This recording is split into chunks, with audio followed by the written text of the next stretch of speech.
অন্ধ্রপ্রদেশের সবচেয়ে জনপ্রিয় শহরগুলোর মধ্যে বাঙালির কাছে ঘোরার বাকেট লিস্টে যে নামটা বারবার ফিরে আসে তা হলো ভাইজ্যাক বা বিশাখাপত্তনম।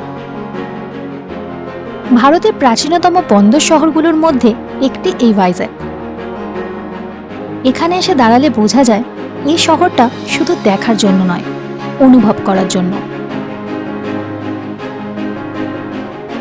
সমুদ্রের ধারে গড়ে ওঠা এই বন্দর নগরী প্রথম দেখাতেই সবটা বলে দেয় না, ঘুরতে ঘুরতেই ভাইজ্যাক নিজের রূপ দেখায়।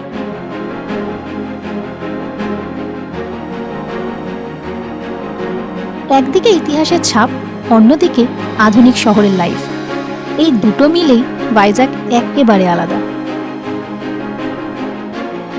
একদিকে সমুদ্রের ঢেউয়ের গর্জন, আর অন্যদিকে একটু এগোলেই দেখা মেলে পাহাড়ে ঘেরা শান্ত পরিবেশে। এই সমুদ্র আর পাহাড়ের মাঝখানে অজান্তেই ভাইজ্যাক শহরটা ধীরে ধীরে আপন হয়ে যায়। আমাদের ভাইজ্যাক সিরিজের আগের দুটো ভিডিওতে আপনারা দেখেছেন আমাদের বাড়ি থেকে রম্ভা পৌঁছানো আর রম্ভা ঘুরে ভাইজ্যাক আসার পুরো জার্নিটা। যদি এখনও ওই দুটো ভিডিও না দেখে থাকেন তাহলে অবশ্যই একবার দেখে নেবেন। আজকের পর্বে থাকছে ভাইজ্যাক শহর ঘুরে দেখা। তাহলে আর দেরি না করে চলুন শুরু করা যাক আজকের ভিডিও, আর একসাথে ঘুরে দেখা যাক ভাইজ্যাক।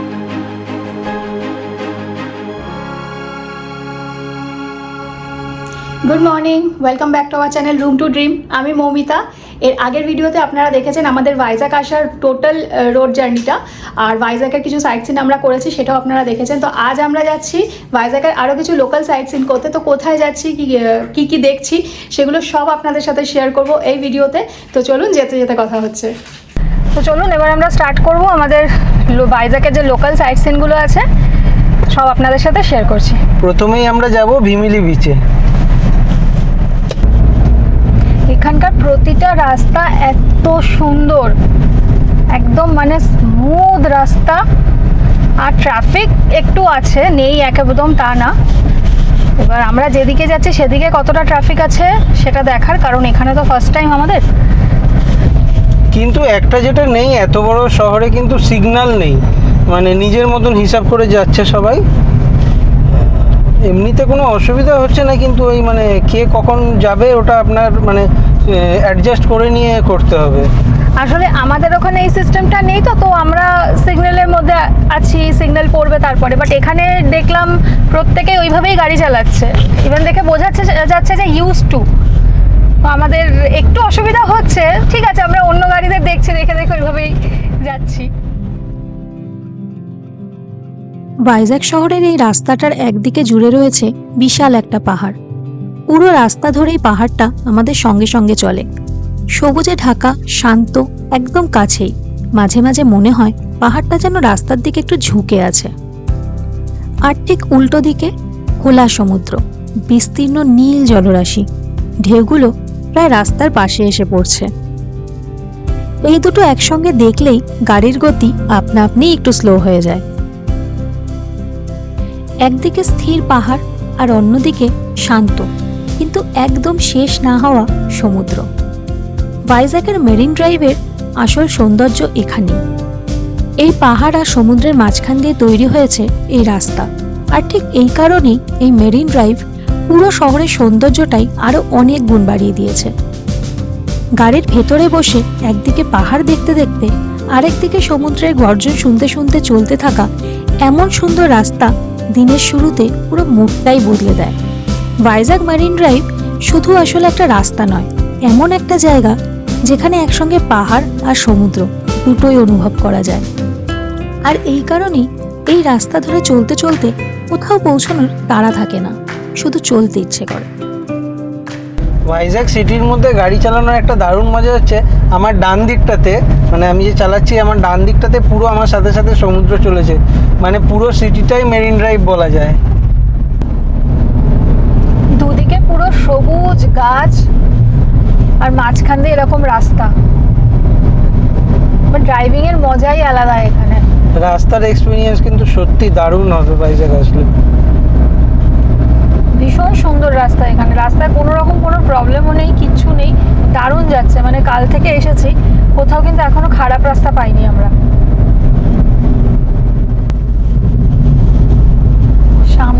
ভিউটা একবার দেখুন খালি, কি দারুণ। ডান দিকে পুরো সমুদ্র, তার সামনে পাহাড়। হ্যাঁ এতটা রাস্তা এরকমই ছিল, মানে অসাধারণ। এখানকার এত সুন্দর নারকেল বাগান এখানটা রয়েছে, তার মাঝখানে সমুদ্রটা। তো এখানেও সেই আরকে বিচের মতন কোকো এরিনা করা রয়েছে। ভাইজ্যাক সত্যি সুন্দর, সত্যি সুন্দর।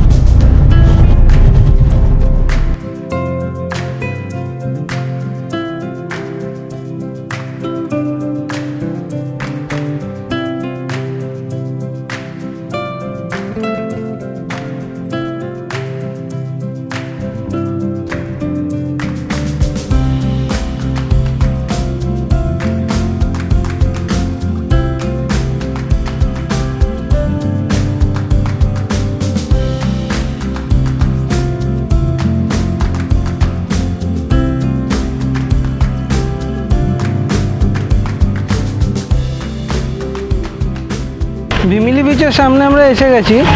আর এখানে গাড়ি রাখার জন্য এই রাস্তার ধারে ধারে এরকমভাবে সবাই গাড়ি রেখেছে।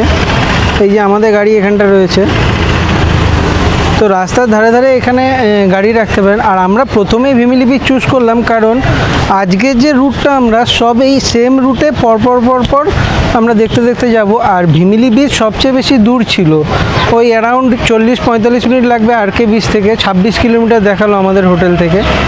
তো এখন যাই ঘুরি ভিমিলি বিচটা। আমরা এখন চলে এসেছি ভিমিলি বিচে। বিচটা কিন্তু আমি মানে যখন গাড়ি থেকে আসছিলাম, সমুদ্রটা এত সুন্দর লাগছিল দেখতে, পুরো নীল জল একদম, আর ঢেউগুলো সেইভাবে পড়ছিল। চলুন কাছ থেকে দেখাই।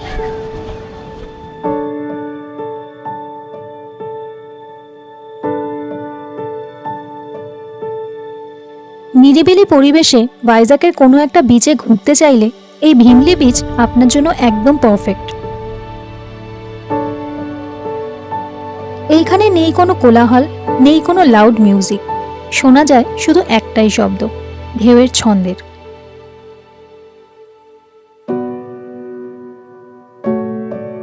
এই ভিমলি বিচে গোস্তানি নদী এসে মিশেছে বঙ্গোপসাগরের সঙ্গে। এই জায়গায় রয়েছে একটি সুন্দর পরিপাটি পার্ক, আর ঠিক বিচের পাশেই দাঁড়িয়ে আছে একটি পুরনো লাইট হাউস।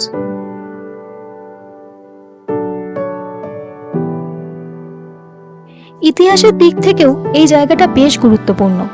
ব্রিটিশ সময় এই বিচটাই একসময় বন্দরের কাজ করত।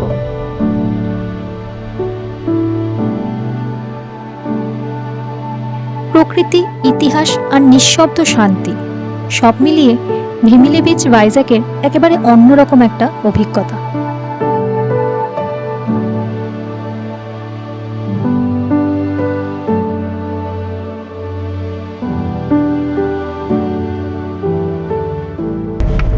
আমাদের ভিমিলি বিচ ঘোরা হয়ে গেছে, এবার আমরা যাচ্ছি থোতলাকোন্ডা বুদ্ধিস্ট মোনাস্ট্রি, যেটা এই যে রাস্তা দিয়ে আমরা এসেছি ওই রাস্তাতেই পড়বে ফেরার সময়। তো চলুন ওখানে গিয়ে আপনাদের সব দেখাচ্ছি। এইখানে ভাইজ্যাকের কিন্তু গরম খুব সাংঘাতিক, মানে প্রচণ্ড রোদ, বাইরে দাঁড়ানোই যাচ্ছে না, মানে এত রোদ্দুর। অথচ ঘরে কিন্তু ঢুকে গেলে কোনো গরম অনুভবই হচ্ছে না। আর রাতের দিকে কিন্তু রীতিমতো ঠান্ডা লাগছিল, আমরা ফ্যান এসি সমস্ত বন্ধ করে দিয়েছিলাম।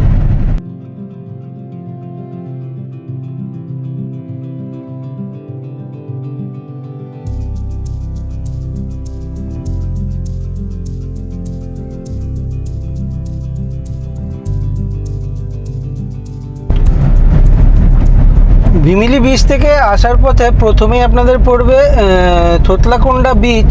আমার প্রোনাউন্সিয়েশন যদি কিছু ভুল হয়ে থাকে বলবেন। তো থোতলাকোন্ডা বিচ প্রথমে পড়বে, ওই ন্যাচারাল আর্চ আছে, তো ওটাই আমরা প্রথমে দেখে নেব। তারপরে বুদ্ধিস্ট মনাস্ট্রির দিকে যাব। বুদ্ধিস্ট মনাস্ট্রি সকাল 10টায় খোলে, তো এখনো টাইম হয়নি, ওই জন্য আগে আমরা বিচটা দেখব, তারপরে মনাস্ট্রির দিকে যাব। আর এইখানে এইরকম পরপর গাড়ি রাখা আছে, এখানেই রাখছি আমরাও গাড়ি। আর আগে যেখানে ভিমিলিতে রেখেছিলাম ওখানে কিন্তু আমাদের কোনো পার্কিং চার্জ লাগেনি, এখানে যদি লাগে আমি জানিয়ে দেব। এইটা হচ্ছে এখানকার মানে পার্কিং এরিয়া, এখানে আমরা আমাদের গাড়িটা রেখেছি। অনেকটা স্পেস আছে, প্রচুর স্পেস। আর এই যে রাজীব এখানে দাঁড়িয়ে আছে, আর এই যে হচ্ছে সামনের ভিউটা। বিচে নামবো আমরা।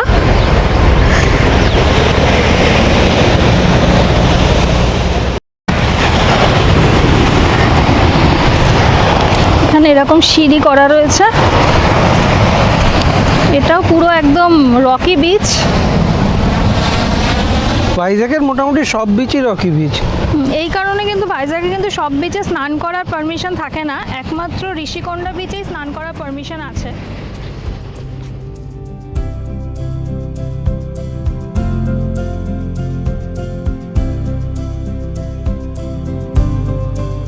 এই হলো মাংমারিবিতা সি বিচ। তবে এই জায়গাটা হোতলাকোন্ডা সি বিচ নামেই পরিচিত।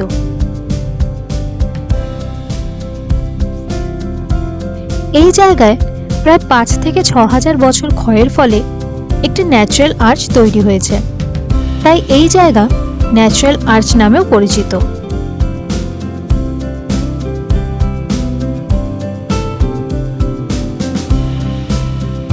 তবে সকলের কাছে একান্ত অনুরোধ, চেষ্টা করবেন এই আর্চের উপর দাঁড়িয়ে ফটো বা ভিডিও না তোলার, তাতে এই আর্চটি ভেঙে যেতে পারে।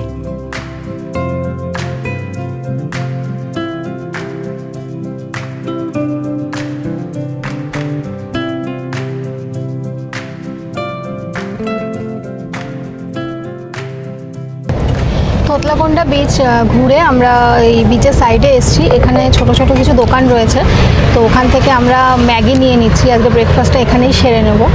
তো আপনারা যারা আসবেন এখানটা খেতে পারেন। ডাবের দোকানও আছে, চায়ের দোকানও রয়েছে। তো এখন ওয়েট করছি, বানাচ্ছে, আসলে খেয়ে তারপর আবার এখান থেকে বেরোবো। আমরা থোতলাকোন্ডা বিচ থেকে বেরোচ্ছি। এবার আমরা যাব থোতলাকোন্ডা বুদ্ধিস্ট মনাস্ট্রিতে। আর আমরা যে এখানে পার্কিংয়ে গাড়ি রেখেছিলাম, এখানে কিন্তু কোনো চার্জ নেয়নি আমাদের থেকে। থোতলাকোন্ডা বিচ থেকে বেরিয়েই সামনে ডান দিকে পড়বে থোতলাকোন্ডা বুদ্ধিস্ট মোনাস্ট্রি, একদম একটুখানি। এইখান থেকে আমরা ডান দিকে যাব। সামনেই বড় গেট করা আছে।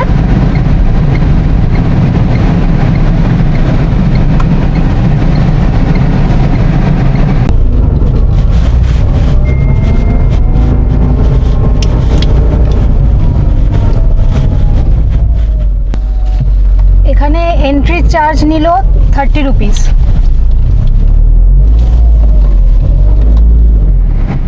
আমরা চলে এসেছি থোতলাকোন্ডা বুদ্ধিস্ট মনাস্ট্রিতে। এটা ঢোকার এন্ট্রান্স। চলুন যাই দেখি। এখানে না ঘুরতে কোনো সমস্যা নেই, খুব সুন্দর জায়গা, দারুণ, মানে পার্কিং বলুন যাই বলুন সবই ভালো, কিন্তু এত রোদ এখানে, মানে রোদে জর্জরিত হয়ে যাচ্ছি। প্রায় 200 বছর আগে বৌদ্ধ ধর্মের পূজা অর্চনা ও প্রচারের ক্ষেত্রে এই জায়গাটির একটি বিশেষ ভূমিকা ছিল বলে জানা যায়। প্রাচীনকালে এইখানে একটি গুরুত্বপূর্ণ বন্দর থাকায় দেশ বিদেশের নানান প্রান্ত থেকে মানুষের আগমন ঘটত এই এলাকায়। 1976 সালে ইন্ডিয়ান নেভি যখন এইখানে নৌঘাটি নির্মাণের জন্য সমীক্ষা চালাতে আসে, তখনই এই ঐতিহাসিক জায়গাটির সন্ধান পাওয়া যায়। এরপর শুরু হয় ব্যাপক প্রত্নতাত্ত্বিক খনন কাজ। এই খননের ফলেই এখান থেকে উদ্ধার হয় রোমান মুদ্রা, গৌতম বুদ্ধের পায়ের ছাপ এবং আরও বহু মূল্যবান ঐতিহাসিক নিদর্শন। এইসব আবিষ্কার প্রমাণ করে এই স্থান শুধু একটি সমুদ্র তট নয়, বরং ইতিহাসের গভীরে লুকিয়ে থাকা একটি গুরুত্বপূর্ণ অধ্যায়। থোতলাকোন্ডা বুদ্ধিস্ট মনাস্ট্রি দেখে আমরা বেরোলাম। এবার আমরা যাচ্ছি রামানাইডো ফিল্ম সিটি যেটা আছে সেইখানে। তো চলুন ওখানে গিয়ে আপনাদের সাথে কথা বলি। আর এইখানেও না ওই পার্কিং এর জন্য আলাদা করে কিছু নেই, যেখানে সেখানে রাখতে পারেন। মানে যেখানে সেখানে বলতে এই গেটের চারপাশে যে জায়গা আছে ওখানেই রেখেছে অটো গাড়ি সব। তো আমার গাড়িটাও আমি ওখানেই রেখেছিলাম, ওটা গাছের তলায় ছায়া দেখে, নাহলে প্রচণ্ড রোদ্দুরে গাড়িও গরম হয়ে যাচ্ছে। তো কমপ্লিট এখানে ঘোরা, এখন আবার যাবো রামানাইডুর দিকে। চলুন।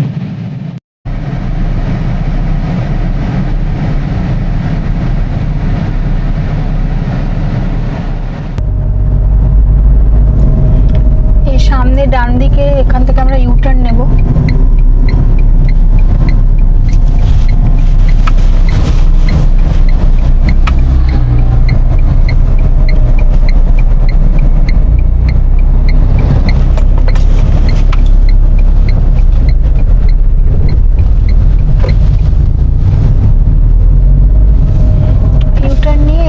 বাঁদিকে যে রাস্তাটা গেছে এই রাস্তাটা দিয়ে আমরা যাব।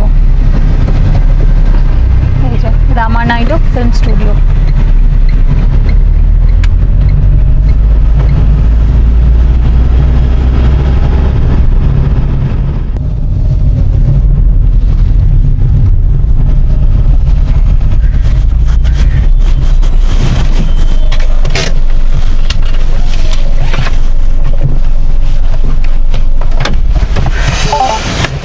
এখানে টিকিট কাটতে হবে, আর এখানে টাইমিংস 9:30 থেকে বিকেল 5টা অবধি। তো আমি টিকিটটা কেটে আসি। সামনেই টিকিট কাউন্টার আছে, রাজীব ওখান থেকে টিকিট কাটছে। আসলে দেখি কত করে টিকিট নিয়েছে।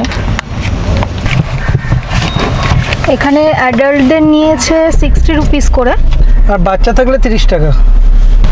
গাড়ির কোনো ব্যাপার নেই, এখানে পার পার্সন হিসাবে টাকা।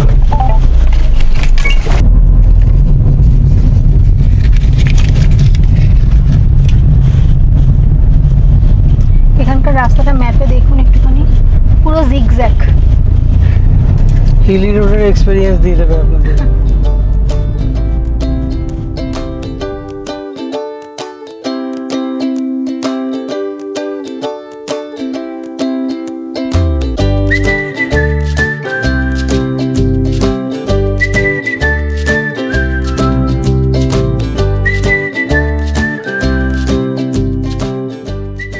আমরা রামানাইডু ফিল্ম স্টুডিওতে চলে এসেছি।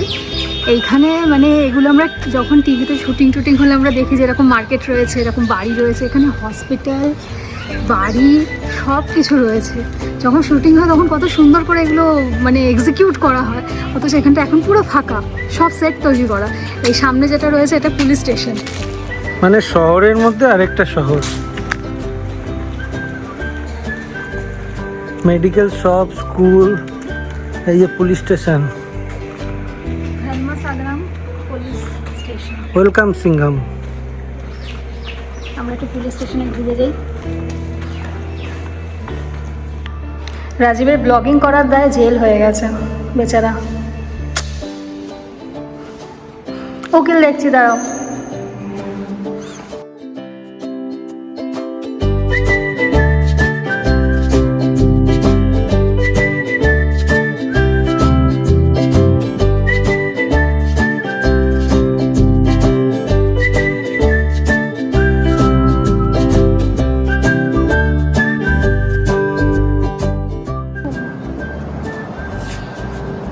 রামানাইডু ফিল্ম সিটিতে ঢুকে ডান দিকে এই জায়গাটা করা আছে। এখান থেকে মানে হিসাব মতো কিন্তু এটা বলা যায় একটা ভিউ পয়েন্ট। এখান থেকে কিন্তু পুরো শহরটা দেখা যাচ্ছে, পুরো সমুদ্রের ধার দিয়ে বাড়িগুলো রয়েছে, রাস্তা দারুণ লাগছে। ওইদিকে পাহাড়ের ভিউটা আছে। আমরা এখন যাচ্ছি ঋষিকোণা বিচে। এই সামনে দিয়ে আমরা বাঁদিকে টার্ন নেব।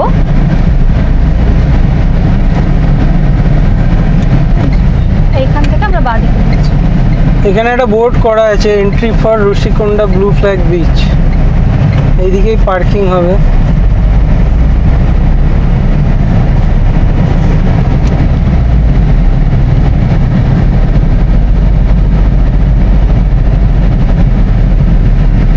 ভাইজ্যাকে এই দুটো বিচ সবচেয়ে বেশি ফেমাস। আর এক হচ্ছে আরকে বিচ, আর দ্বিতীয় হচ্ছে ঋষিকোণা বিচ। আর এখানে কিন্তু ঋষিকোণা বিচে একমাত্র স্নান করার পারমিশন আছে। এখন পার্কিংটা কোথায় ওটাই দেখতে হবে। এই যে 4 হুইলার পার্কিং বোর্ড করা আছে।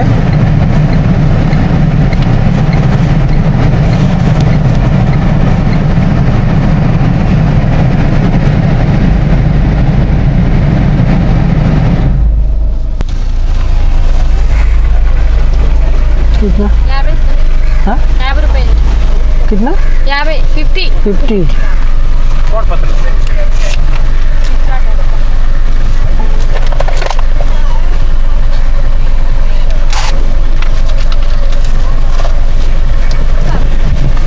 এখানে পার্কিংয়ের জন্য পার গাড়ি 50 রুপিস করে। কি একটা বলছিল, মানে 50 কে কোনো একটা অন্য ল্যাঙ্গুয়েজে বলছিল, আমি বুঝতে পারছিলাম না।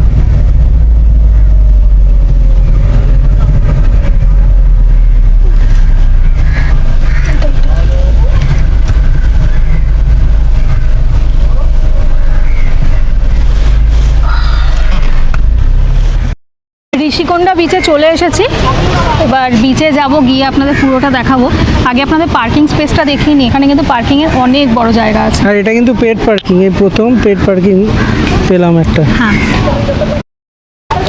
এই যে এইটা হচ্ছে এখানকার পার্কিং স্পেস, প্রচুর জায়গা আছে,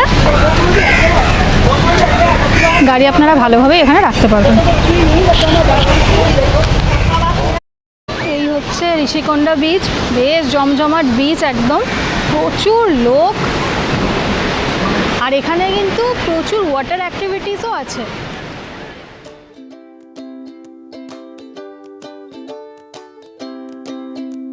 ভাইজ্যাকের মোস্ট পপুলার বিচগুলির মধ্যে একটি হলো ঋষিকোণা বিচ।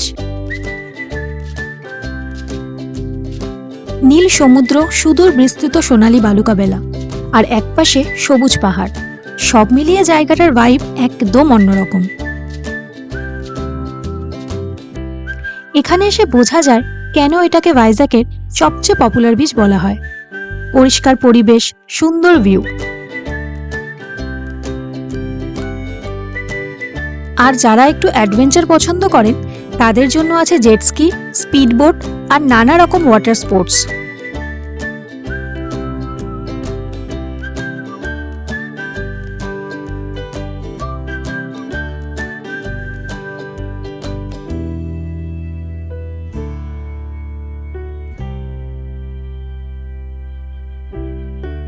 সকালবেলা ঋষিকোণা একরকম শান্ত, আর বিকেলের দিকে ধীরে ধীরে জমে ওঠে মানুষের ভিড়। কেউ ঢেউয়ের সাথে খেলছে, কেউ বা চুপচাপ বসে সমুদ্র দেখছে।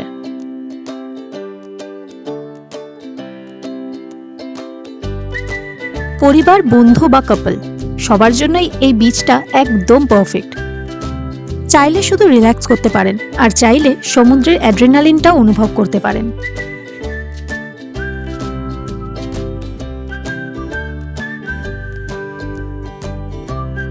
ভাইজ্যাকে এসে ঋষিকোণা বিচ মিস করা মানে কিন্তু বড় সড়ো কিছু মিস করা।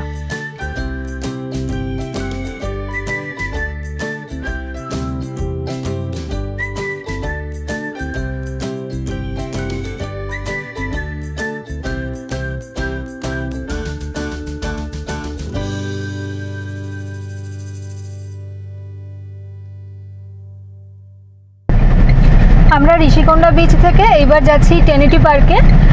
ঋষিকোণা বিচে অনেকক্ষণ বসলাম, খুব ভালো লাগলো। আর মানে যারা এখানে স্নান করবে বলে ভাবছেন তারা দিনের বেলা এখানে আসতেই পারেন, বাট চেষ্টা করবেন সন্ধ্যাবেলাও ভিজিট করার, কারণ সন্ধ্যাবেলাটা কিন্তু খুব সুন্দর লাগে। তো আমি রাজীবকে বলছিলামই যে একদিন একটু ইভিনিংয়ে যে কদিন আছে তার মাঝখানে একদিন একটু সন্ধ্যাবেলার দিকে এখানটা আসবো। তো চলুন এবার যাই টেনিটি পার্কে। এই যে সামনে রয়েছে ট্রিনিটি পার্ক, তার ঠিক অপোজিটেই রয়েছে car parking, 4 wheeler car parking. আর এখানে হচ্ছে 10 টাকা করে নেয়। আমার থেকে এখনও কেউ চাইলো না, তো বেরোনোর সময় হয়তো নিতে পারে। ঠিক তার অপোজিটে, আর ওই পাশে কিন্তু গাড়ি রাখা মানা, নো পার্কিং লেখা রয়েছে। ঠিক পার্কের অপোজিটেই কার পার্কিং রয়েছে। তবে একটা সমস্যা হচ্ছে, যদি যেভাবে আমরা ঘুরলাম, মানে ফার্স্টে ভিমিলি করে ওই পাশ থেকে ঘুরতে ঘুরতে যদি আসেন, তাহলে ওই পার থেকে খানিকটা এগিয়ে যেতে হবে 1 কিলোমিটার মতন, তারপর ইউটার্ন নিয়ে এসে আপনাকে এখানে রাখতে হবে। তো আমরাও তাই করলাম। তো এখন চলুন পার্কের দিকে যাই।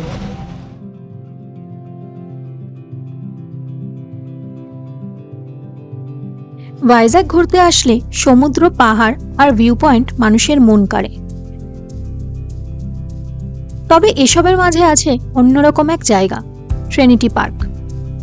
এই পার্কটা আসলে খুব সিম্পল। একদিকে সবুজ লাউন আর হাঁটার রাস্তা, আর ঠিক নিচেই বিশাল সমুদ্র। কিন্তু এই জায়গার সবচেয়ে ইন্টারেস্টিং জিনিসটা পার্কের ভিতরে না। চোখ রাখলেই দেখতে পাবেন সমুদ্রের ধারে একটা বিশাল জাহাজ দাঁড়িয়ে আছে। এইটা একটা বাংলাদেশি জাহাজ। এই জাহাজটা এখানে এসে আর যেতে পারেনি। ঝড় আর সমুদ্রের স্রোতের কারণে এই শিপটা ট্রিনিটি পার্কের সামনে এভাবেই আটকে যায়। অনেক দিন ধরে এই জাহাজটা এখানেই দাঁড়িয়ে আছে। দিনে দিনে এটা যেন এই জায়গার একটা পরিচিত দৃশ্যে পরিণত হয়েছে। ট্রিনিটি পার্কে দাঁড়িয়ে একদিকে মানুষ শান্তভাবে সময় কাটাচ্ছে, আর সামনে সমুদ্রের ধারে একটা জাহাজ স্থির হয়ে দাঁড়িয়ে আছে। এই কন্ট্রাস্টটাই জায়গাটাকে আলাদা করে তোলে। এটা কোনো ফেমাস ট্যুরিস্ট অ্যাট্রাকশন না, কিন্তু যারা ভাইজ্যাগকে একটু কাছ থেকে দেখতে চান তাদের জন্য এই জায়গাটা ওর্থ ভিজিটিং।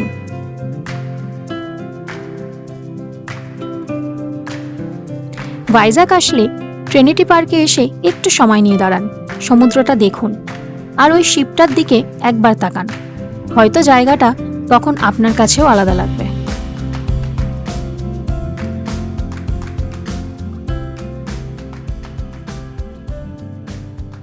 ট্রিনিটি পার্ক ঘুরে এবার আমরা যাচ্ছি কৈলাসগিরির দিকে। আর এখানে যে গাড়ি রেখেছিলাম সেটার জন্য কিন্তু কোনো পার্কিং চার্জ নেয়নি আমাদের থেকে।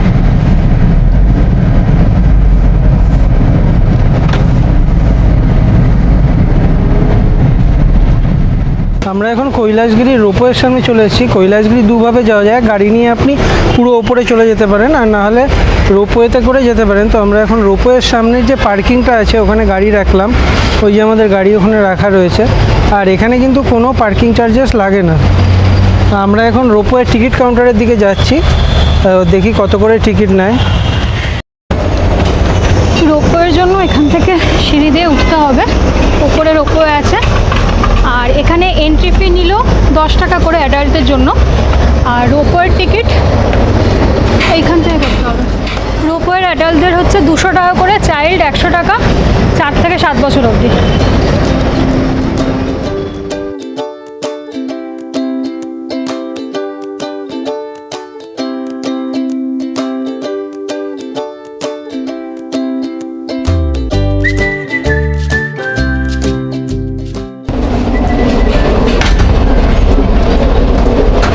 আগেই ভয়ে প্রণাম করছে ঠাকুর, কারণ আমার সত্যি কথা বলতে উঁচু থেকে খুব ভয় লাগে।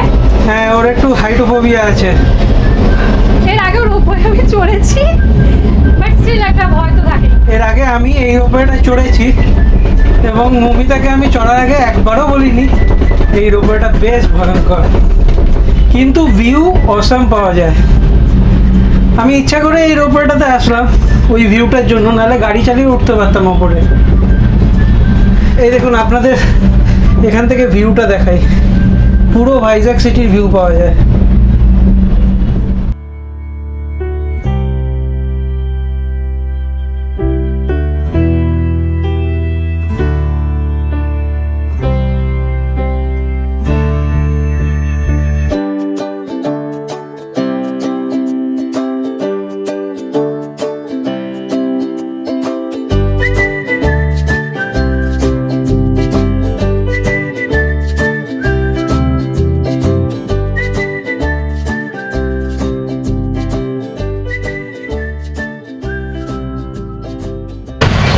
কৈলাসগিরিতে চলে এসেছি আর এখানটা প্রচুর দোকান আছে, খাওয়ার দোকান প্রচুর। বাচ্চাদের প্রচুর অ্যাক্টিভিটিসের জায়গা রয়েছে, অনেক বড়। ওই দিকটা টয় ট্রেনের লাইন রয়েছে। চলুন আস্তে আস্তে ঘুরে ঘুরে দেখাচ্ছি আপনাদের সব।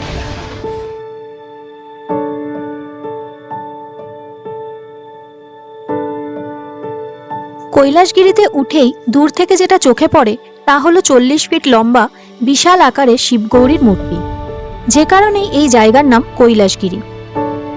সোশ্যাল মিডিয়ার দৌলতে এই ছবি সবারই কম বেশি চেনা, তবে এই মূর্তি সামনে থেকে দেখার অনুভূতি কিন্তু একদমই আলাদা। এই কৈলাসগিরি জায়গাটা পুরোটাই পাহাড়ের উপরে একটা বড় পার্কের মতন করে সাজানো, আর এই পার্কের শোভা বহুগুণে বেড়ে গেছে এই মূর্তির জন্য। আর হবে নাই বা কেন, যে জায়গায় শিবগৌরী বিরাজমান সে জায়গা শোভা তো বাড়বেই। এই জায়গার ভিউ পয়েন্ট থেকে ভাইজ্যাগ শহরের যে ভিউ পাওয়া যায় তা আপনার মন জিতবেই।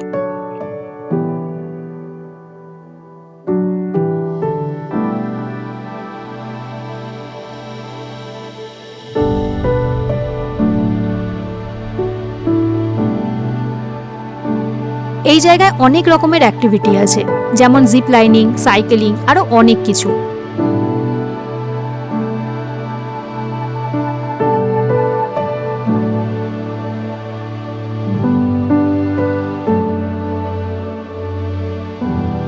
বাচ্চাদের জন্য আছে নাগরদোলা, আরো অনেক রকমের রাইড। আর রয়েছে এই জায়গায় নেটসের মধ্যে ক্রিকেট খেলারও ব্যবস্থা, যেখানে রাজীব খানিকক্ষণ ব্যাটিংও করলো। আর এইটা করেই সব থেকে বেশি খুশিও হয়েছিল।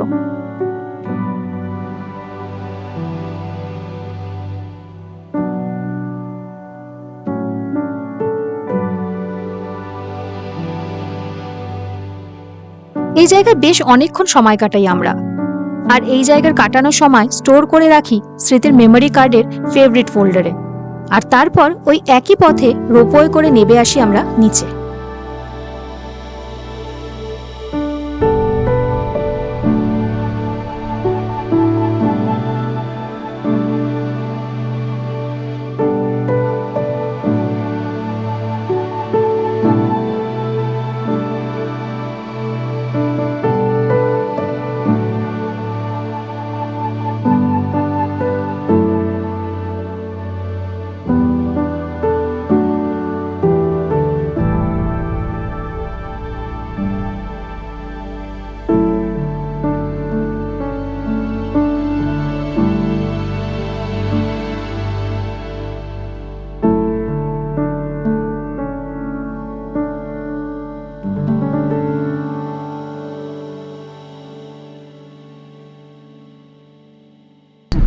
কৈলাসগিরি ঘুরে রোপওয়ে থেকে নেমে এবার আমরা যাব হোটেলের দিকে।